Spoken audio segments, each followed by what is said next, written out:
I figure I'd tell you this before I forget. Before my analytical mind gets in there and tries to make things seem silly. I feel like that little kid that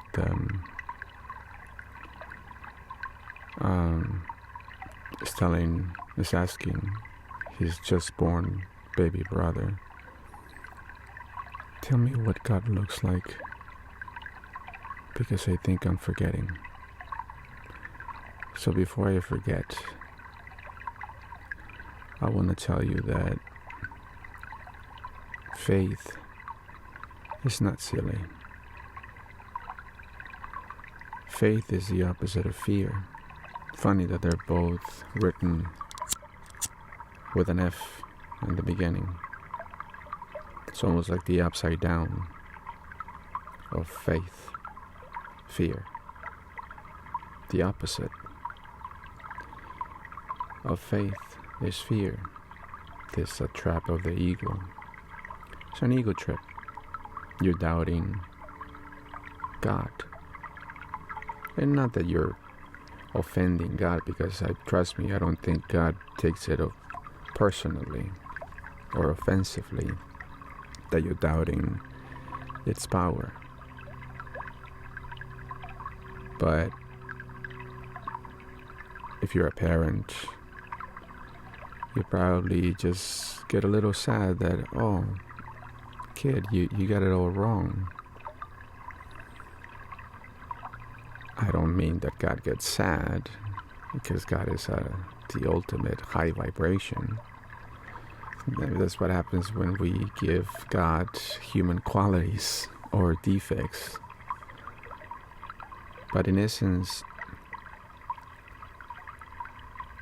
God and its angels are always trying to send us signs and symbols and, songs and lyrics and passages, words, symbols, to let us know we're here, we got you.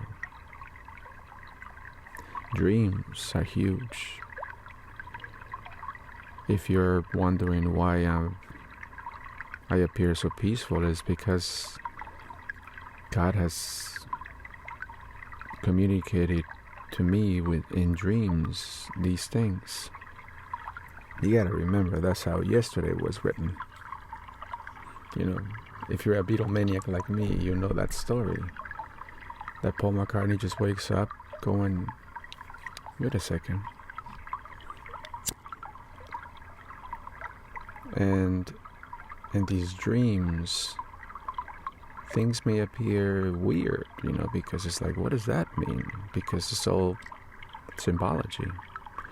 It's all symbols that, as they say, a picture is worth 1,000 words. They say a lot. And in my dreams, it's been telling me to own what I do, this that I'm doing, that appearing to you on camera and doing what I do best, shining, if you will. You can look at my channel. A lot of the videos that I post is on spiritual matters, and also on the, me showcasing what I can do. Singing, martial arts, acting, that's part of shining. And now I'm realizing, and it comes and goes, and this is what I'm telling you before it leaves me again. I hope it doesn't. That we're all here for a mission. We all come equipped onto this plane with skills, knowledge that we gather throughout lifetimes, so we can serve our purpose in this one. It is the world that makes us forget about them or ignore them or convince us that what we do, the things that we shine with, are worthless, valueless, that they don't make any money. You're not gonna make any money being this or that. Like I was told many times. And also you will find in my channel, other videos where I explain, that a lot of us who feel like, but I just feel like doing this.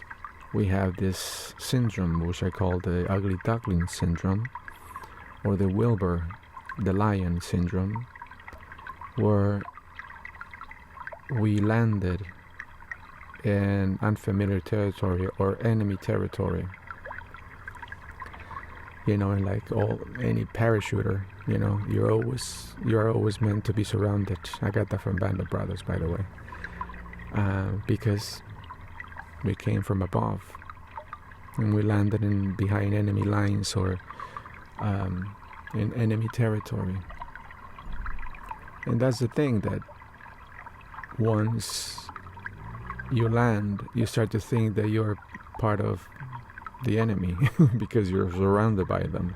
And I don't mean in terms of, they're the enemy. I mean that you land onto this plane to change the circumstances that are happening in this so-called enemy territory. You're meant to bring change. But then the enemy ends up forgetting that, join us. Or ends up convincing us to forget about all that, forget about your mission, instead join us. So if you find this existence to be horrendous, horrible, and hard and harsh, that's why. Since the very beginning of my existence here on this plane, I've always wondered, why are people so mean? Why do people do what they do? Why do people lack so much character? Which, I explain in other videos. What that is lack of inner strength, lack of light. And what is prevalent on this plane? Lack. People in poor neighborhoods literally look colorless or brightless. They look dim.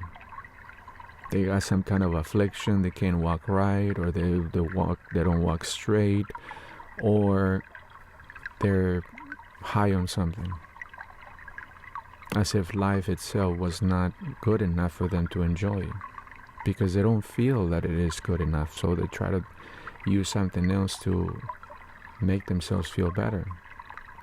And that's, it is a passing fancy, as they say. But in the end, they end up hurting themselves because they're harming that vehicle that they were given for them to express that magic within, that light.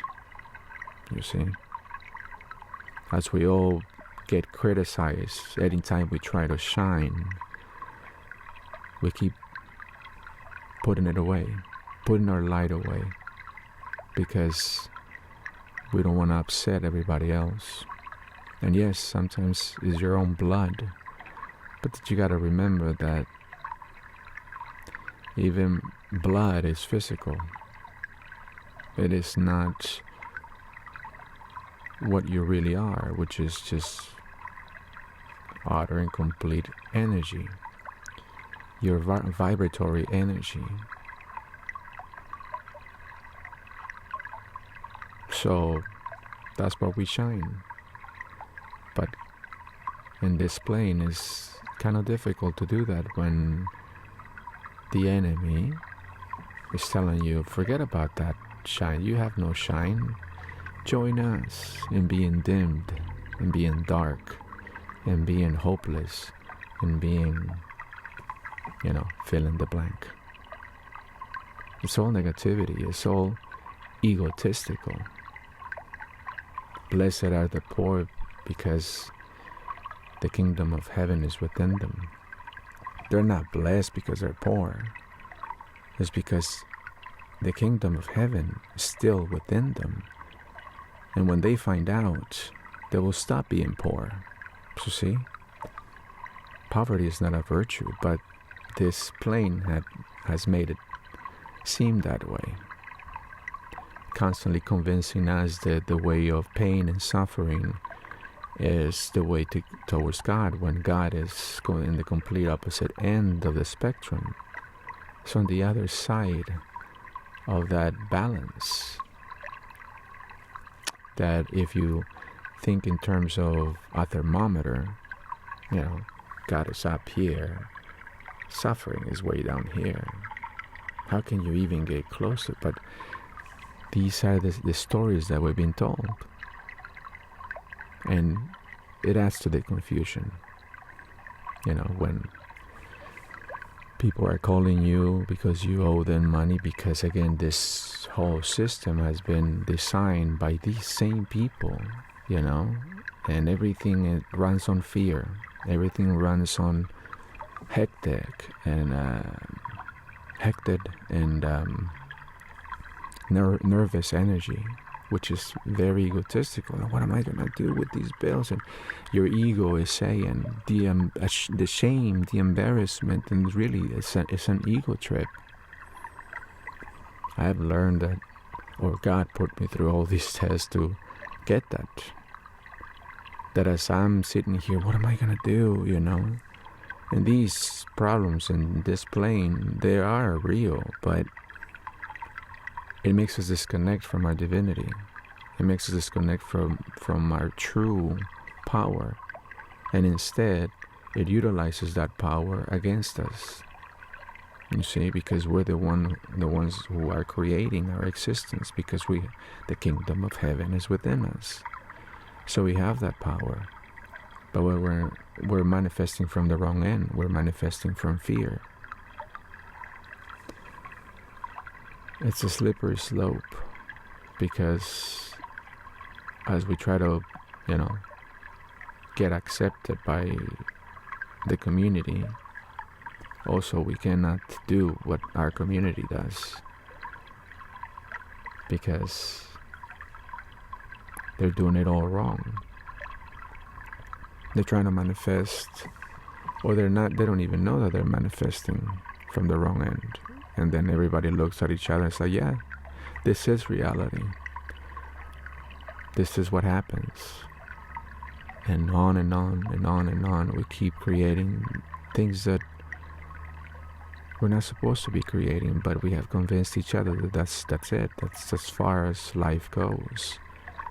You are a victim of your circumstance.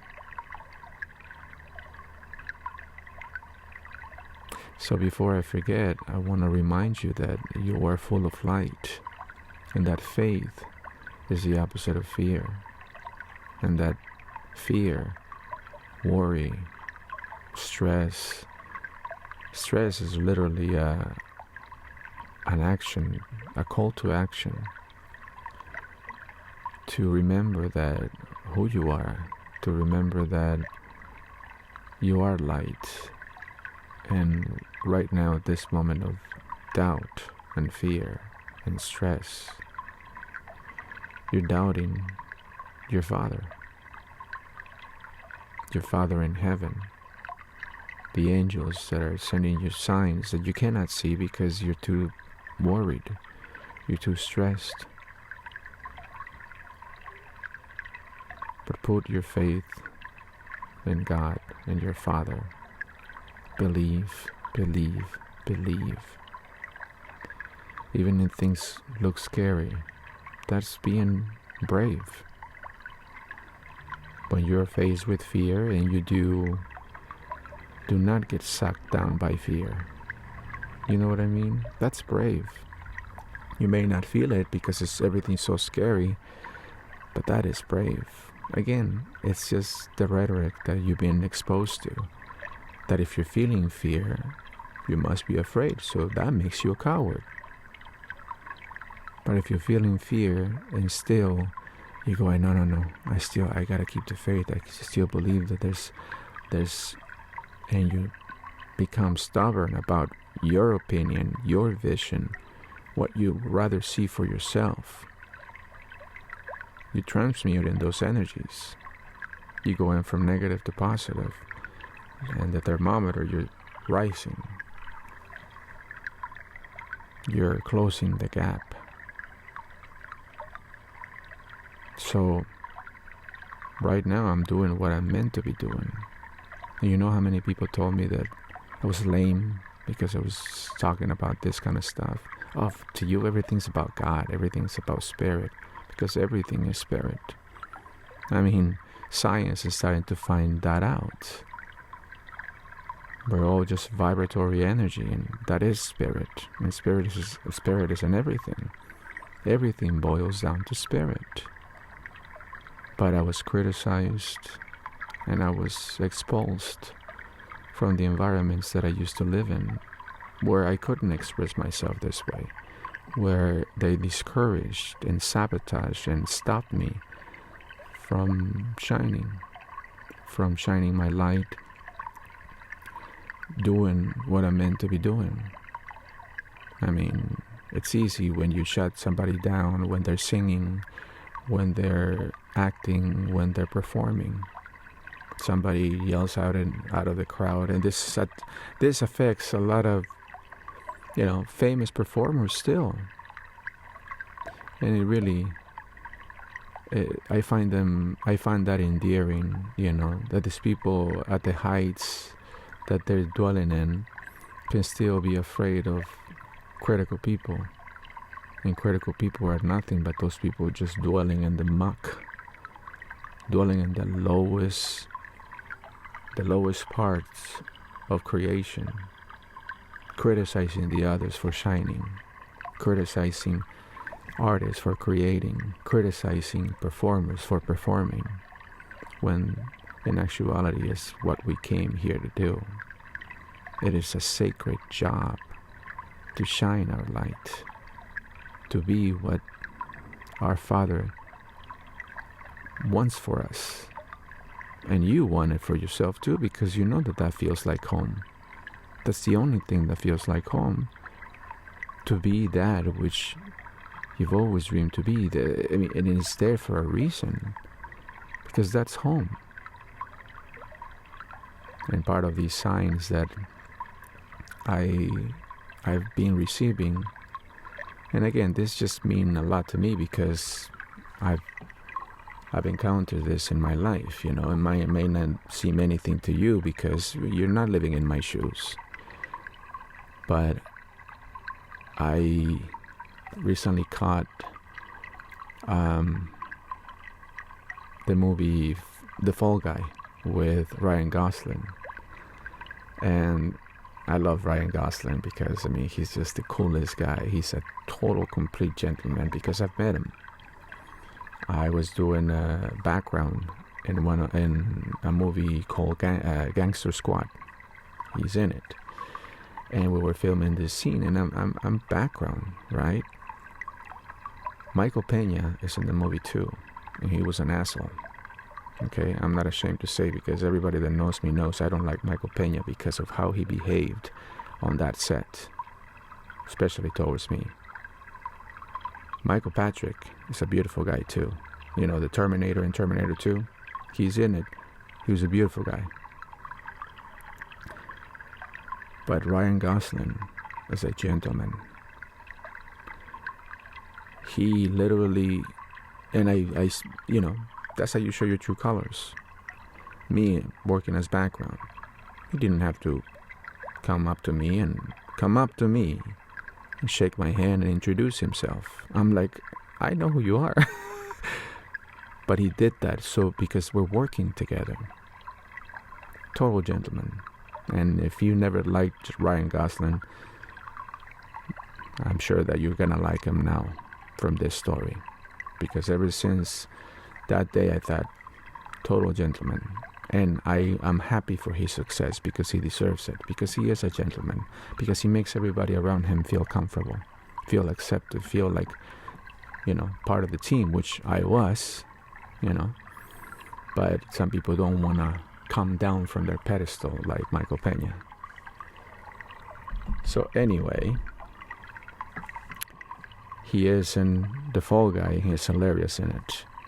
and so is Emily Blunt, and I love it. I love her too. She's a beautiful lady and funny and talented. So two talented people in this movie, and it's just I found it very funny because again, it is meant to be funny. And David Leitch, I think, he is the director, and he used to work with Jackie Chan.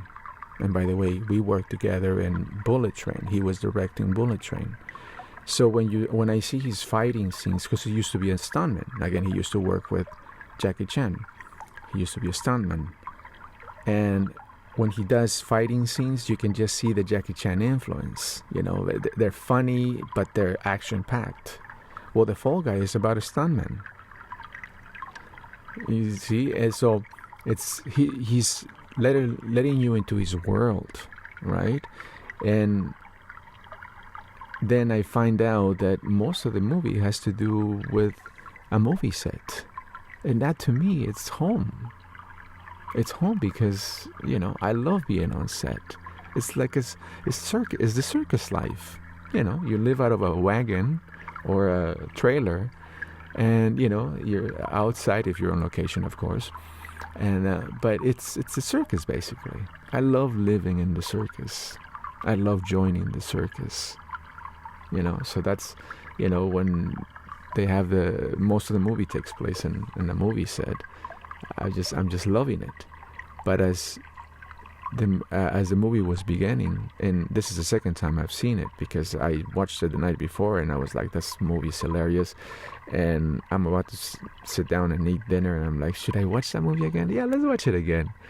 And then I put something else on, but I thought, no, I gotta watch that movie again. So I put it on, and a couple of hours I was so desperate.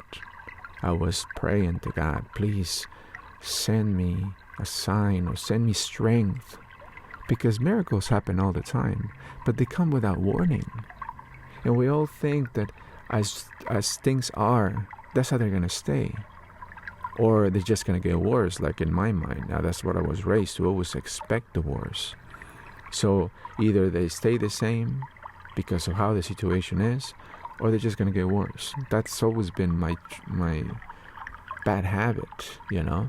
Always falling down to fear, you know, for being of an egotistical nature that is like, oh, well, because you're literally saying, well, there's no God that can come. God doesn't care, you know.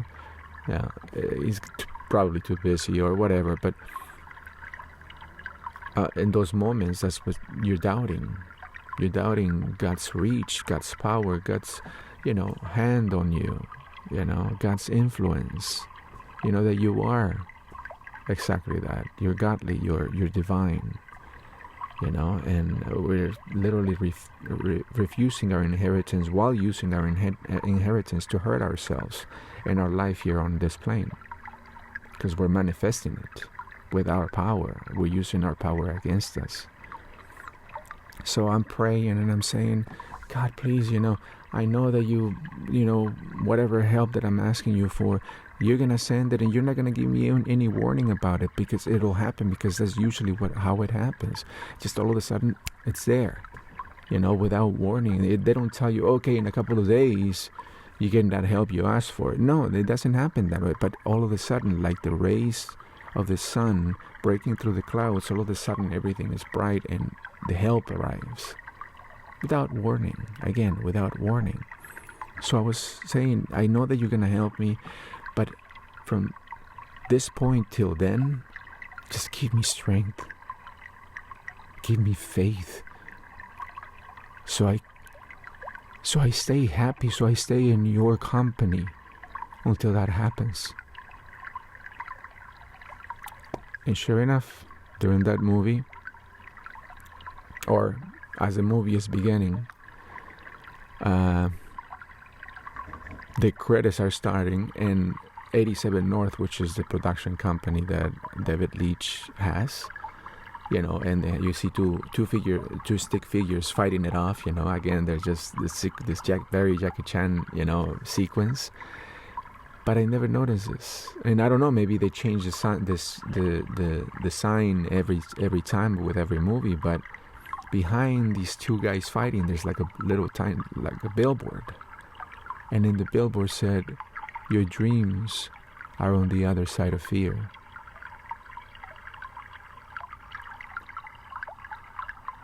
That was just one sign. Again, I spoke to you about the movie set and, being in the circus, which I love. But it was this avalanche of signs. But that one made a big difference because of the dream I had that last night or this morning. That basically pertained to that. And then I thought about that little billboard, and that was it. I've always been afraid of heights, but not just physical heights, of fame and fortune and shining, because I was shut down so many times from it. So basically, doing my sacred mission, I've been afraid of. I've been afraid of doing what God sent me here to do.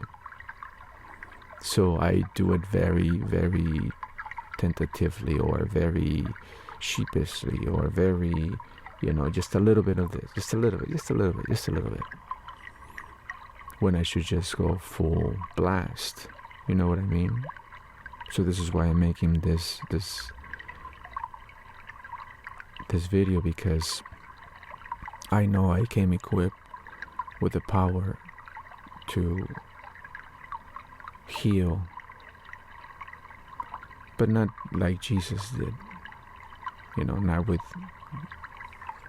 his touch of his presence, but with what I say, what I'm able to channel and bring to you, to bring you some peace, some comfort, some hope, because hope ain't foolish, and neither is faith. Faith is a power greater than fear. But all this time we have been convinced by the world around us that fear is all there is. The fear is more powerful than faith. The faith is silly because you're believing in an invisible power that is not there, but it is. It's when we're in fear that we start thinking that way, and we start to ignore all the signs and all the help arriving. You're not paying attention when you're in fear. You're consumed by it, and that is an ego trip. So get out of it. Lean back in faith. Trust in your Father in heaven, because it is within you, and it has given you the power for you to make or unmake yourself, but really to make as much as you can out of yourself, because that's your mission, for you to shine. So get out of your fearful thinking. Ignore it. Yes, it's scary, but it's also brave when you're doing exactly that, when you're trying to get out of that fearful state. I know it seems very scary to ignore that, right? Or to try to stay away from it, because I know this is reality. No, reality is what you make it. And if you want to ignore all of that and rather keep your vision of faith and love and progress, you do that, because that is transmuting. You'll be transmuting all of those symptoms into better ones, turning lead into gold. And you're an alchemist, aren't you? You can change your mind anytime you want.